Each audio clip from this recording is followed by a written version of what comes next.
Well, again, the All-Star break coming up. The Aviators going to dissipate out of here. Early morning flight back to Las Vegas for about half the team tomorrow. Other guys going to spend time with family. As Narvaez pops this one up shallow to left field. Here comes Colby Thomas, who drops the hat, makes the catch with the glove, and retires the side in the second straight 4-batter inning for Brady Basso. No runs, no hits, 1 walk, no errors, and a man stranded on base. We're through 8 complete, and the Aviators hold on to a 9-4 lead. Top of the 9th inning, Las Vegas leads 9-4. Aviators due up in what they hope is the final frame, as Luis Contreras, Venezuelan right-hander, comes out to throw for Sugarland. He becomes the 6th pitcher used on the night and the 5th in relief by Mickey Story. Contreras follows Caleb Ort, who went a scoreless 8th inning. Walked 2 and struck out 1 while not allowing any runs or hits on 24 pitches. Exactly half of them were for strikes. Average size righty, Contreras at 6'1", 195 pounds. Pitching for the 21st time this year for Sugarland. First pitch to Logan Davidson. Cut on and missed on a slider in on the hands. 0-1 the count to the number 6 batter in the lineup. 9 runs, 10 hits, 1 error for Las Vegas. 4, 7, and 1 across respectively for Sugarland. Davidson's hitless in this one. Has reached twice, though, as he takes inside off the hands. He walked in the first. He struck out in the 7th, but on a drop third strike, reached first base. He stole second and was plated on the park. 3-run home run. He grounds one foul down the line at first. 1 ball, 1 strike to Logan Davidson. Always interesting to look at the first-year player drafts. A lot of high picks on this Aviators roster, including a couple of first-rounders on the left side of the infield. Jacob Wilson, number 6 overall. Number 19 overall was Davidson. He swings and misses here at a fastball elevated for strike 3. Contreras comes in and records his 22nd strikeout in just under 21 innings of work. And he's set to go up against Carlos Perez, who has struck out thrice and walked once in this game. Contreras last pitched on Friday. Charged for 3 runs on 1 hit, and 3 walks in the 8th inning of a 4-1 Aviators win. Contreras was saddled with the L. Perez takes outside for ball 1. Sugarland out of challenges the rest of the way. In that game, Contreras got parked to ground out, but then walked Allen, Wilson, and Noda back-to-back-to-back. A Diaz sac fly and a Thomas base hit scored all 3. Perez, who did not face off against Contreras in that inning, takes a strike. Battle of fellow countrymen here out of Venezuela. Contreras out of Maracaibo. As Perez swings and bombs one deep down the line in left field. If it's fair, it's a home run. It's foul. Carlos Perez with another foul ball home run. He is the king of those. That curveball hung up there, and he put it into the night sky for quite some time. Just hooking it to the left of the foul pole down the corner. And the count goes 1 ball, 2 strikes. Yoel Pozo, another Maracaibo, Venezuela native, awaits on deck. Well, Perez calls Orlando home now. He's from Maracay originally. Contreras with the deep breath. The 1-2 on the way, and it hits Carlos Perez in the hip.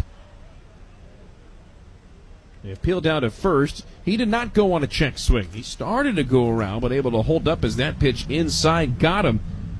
And after striking out 3 straight times, he's now walked and been hit by a pitch. Top of the 9th, 1 out, 1 on, with the Aviators leading 9-4.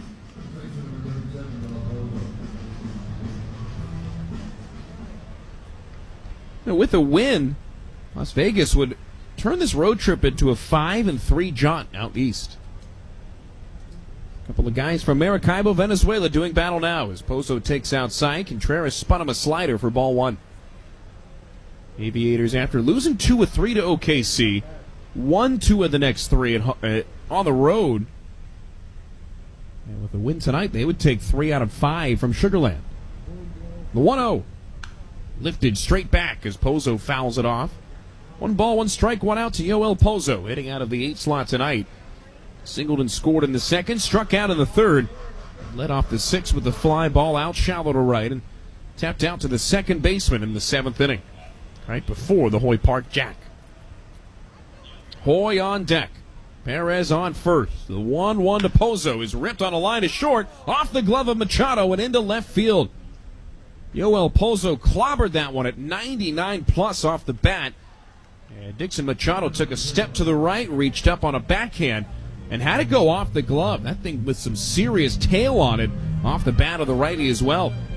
That's ruled a base hit, and it'll go as the 11th base hit of the game for Las Vegas. So on the road trip, they had only averaged 7 hits a game and just under 5 runs per game. Nearly 9-4 on the strength of 11 base hits in this one. Hoy Park's 3-run home run in the 7th has made a big difference, and Hoy stands in now and takes a called ball high at 92 from Luis Eduardo Contreras. Comes set looking at second. Deals on 1-0 as Park slaps one straight back into the seats. Well, the All-Star break, a welcome pause in the schedule for just about anybody. I can't think of anybody league-wide that would enjoy the All-Star break more than Carlos Perez. He's played every day for almost the last 3 weeks. Park hits one high in the air but playable to right center field. Communicating is the center fielder Leon and the right fielder Hummel. It'll be Leon to make the catch with both runners tagging, neither able to advance. And that'll bring up Jacob Wilson at the top of the lineup with 2 on and 2 down. The Aviators have also been playing a little bit short in terms of total bodies. You're allowed up to 28 on the roster now. Aviators are playing even tonight with 25 on the roster and 2 Major League rehabbers, which don't count to that 28. Pozo off first, Perez off second as Wilson lifts the first pitch to the right side of the infield. Going back is the second baseman Amaya. He'll make the call, make the catch on the infield dirt, and Wilson pops out to end a 5-batter 9th inning. Nothing going for Las Vegas in the 9th on 1 hit, no errors, and 2 runners left on base. We go to the bottom of the 9th with the Aviators leading 9-4. To close things out, and if he's able to get through the 9th, he would be eligible for a save. You don't just have to be in a tight game to earn a save. With 3 innings complete, you are eligible for the save. If he's able to get 3 outs, it'd be 3 1/3. Let's see if he can do it as Pedro Leon steps in from the right to lead things off. He swings at the first pitch and pops it into the seats down the line in right field. Brady Basso through 2 1/3 innings so far has allowed 2 base runners, 1 on a walk, 1 on a base hit. And he's got a 0-1 count against Pedro Leon, who is 1 for 2 in the game. Big overhand curveball misses just upstairs. Basso asking where that one missed, and it was challenged by Perez. Aviators still with all 3 of their challenges. I think Basso was just asking where it was. Perez said, "I'll take it one step further." Tapped the top of the cap, and he's glad he did, as the call is overturned, barely nicking the edge of the zone. And the count to Leon goes no balls and 2 strikes. Leon singled in the first, drove in a run on a sac fly in the 3rd. He was hit by a pitch in the 5th, and struck out swinging in the 6th against Jack Cushing. He deals high. Basso does and misses for a ball. I beg your pardon, it was Basso that struck him out with the bases loaded in the 6th inning. Basso trying to complete this one on the road. The 1-2 on the way. As Leon takes upstairs, the count goes even. After Leon is Chris Gittens, then Dixon Machado in the bottom of the 9th inning. Aviators holding on to a 9-4 lead. The 2-2 pitch. Swung on and hit in the air to left center. Thomas shaded in that direction, and the left fielder in the gap makes the catch for out number 1. A pretty dramatic outfield shift against Leon, but drawn up to perfection, as Thomas had to take a couple of shuffles to the left before gloving it for the out. So here's hard-hitting Chris Gittens. Former Rakuten Golden Eagle of 3 seasons, back stateside here in 2024 after playing for the Yankees prior to that. Watching all the way, the big-bodied first baseman takes inside for ball number 1. He singled home a run in the first, has struck out thrice since then. 7 strikeouts and 13 at-bats this week. He swings here and pushes one through the left side of the infield, past the shortstop Jacob Wilson. And for a guy with home run power, Gittens now has 5 hits in 15 at-bats since being activated. All 5 of them seeing eye singles. Even his ball he hit last night at 119 miles an hour off the bat in the first game of the doubleheader was a base hit. Second hardest hit ball in AAA in the StatCast era, by the way. He's on first with one down as Dixon Machado backs away from a first pitch cutter. Ground ball here would be just what Brady Basso would like, with Gittins lumbering off of first base. Wind blowing softly to left as Basso deals outside on 1-0. Brady Basso's made 8 prior appearances to tonight. This is just his second out of the pen. And it's the first that's not a designated piggyback start, so to speak. He's in true relief mode tonight. Machado swings and grounds one down the line at third. It's fair, but it's off the glove of Davidson, who had to dive to keep it in front. He's able to recover in time, limiting Machado to a one-out base hit. You can tell just based off the sound that hit off the cupped end of the bat. And on a ball that was just fair by a couple of inches inside the base at third, Davidson did a good job just to dive and knock it down. Otherwise, that ball would have rolled all the way into the corner. Carlos Perez now goes out and has a word with Brady Basso. Just in case, it looks like a right-hander's up and tossing for the Aviators, and it is Big Grant Holman. I'm sure that the Aviators and the A's front office would love to see Brady Basso get out of this one. Would be 3 1/3 complete if he's able to do so. Here's David Hensley with 2 on and 1 down. He swings and knocks the first pitch off of his foot for a foul ball. And that one hurts. Hensley got it right off the instep, and he jogged all the way down the line at first, trying to hobble it off. He's now down in a crouch, about halfway between the first base bag and home plate. Athletic trainer now out keeping an eye on him, and man, yeah, getting a look on the replay. That got him square in the inside of the foot. Really bony part on the inside. That hit all foot, no insole. And he is really in pain here, hobbling things around as he gets the bat back from the bat boy. He's using it as a cane at this point. Takeaki Ando, the trainer out there, the arms crossed, talking to Hensley, who's just trying to put as much weight as he can on that foot. It's funny in this situation.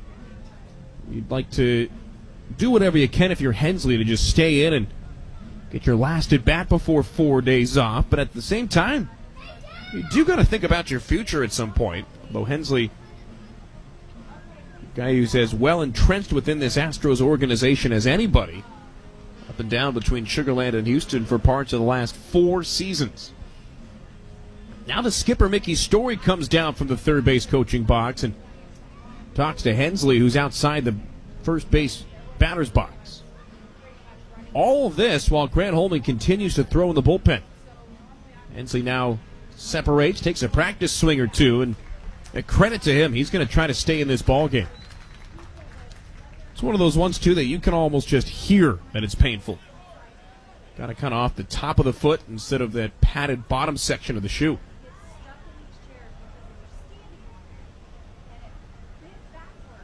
Basso gets a new ball, and after the foul ball, the count 0-1. Brady really fired up out there. He asked for a new ball and snapped it when he got thrown back to him by Whitley Traynor, the umpire. Shakes a pitch, agrees on a sign with the catcher Carlos Perez. Back in action, here's the 0-1 delivery. Hensley watches a knee-high fastball for a strike, and he's quickly down 0-2. I mean, heck, with Gittins on second, very slow. Hensley now hobbled. Any ball on the ground could be 2 anywhere around the base paths. Gittins with the big lead off the base at second. Nick Allen keeping half an eye on him, but not too much. Meanwhile, the 0-2 in the dirt and skips past Perez down the line at first. Gittins jogging from second to third. In behind him in scoring position at second is Machado. So a wild pitch advancing up both runners, and what that does is it wipes out any chance of a traditional double play.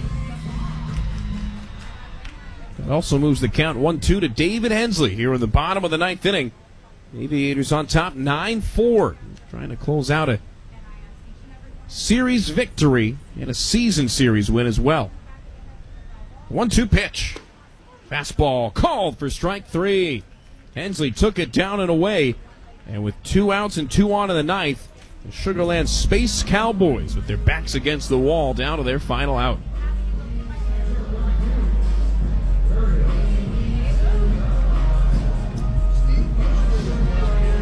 Last chance for Sugarland comes in the form of Luke Berryhill. He hits here with Gittins on third and Machado behind him on second. Berryhill with a walk, a strikeout, a ground out, and a flyout. He's had a very diverse day at the plate, let's just say. He takes a bouncing ball in the dirt from Brady Basso. That last is 43rd, so he still has some juice in the tank because of his starting acumen prior to this outing. Here's the 1-0 on the way to Berryhill. He swings and pops it into the seats down the line and right for strike one. Basso was basically almost exclusively a reliever at Oklahoma State. Before being drafted in the 16th round in 2019, he had thrown mainly, if not all, exclusively in relief. The A's love him as a starter. Berryhill pops another one straight back. And with the count 1-2, the Space Cowboys down to their final strike in this one. You don't see many guys able to flip the switch. Normally, a lot of relievers are not failed starters, but converted starting pitchers. Basso the opposite. He goes from relief to the starting role when he went pro. He comes set on 1-2, trying to end this one here. He sets, he deals. Berryhill takes a curveball down low, maybe a bit inside as well for ball 2. Basso, wearing 43, takes a new ball. Next pitch will be his 48th as he tries to retire the side. A high set for the Texas-born lefty. The 2-2 on the way. Berryhill rolls it to third. To his left is Davidson. He's got it. Sets the feet and fires to first, and it's in time.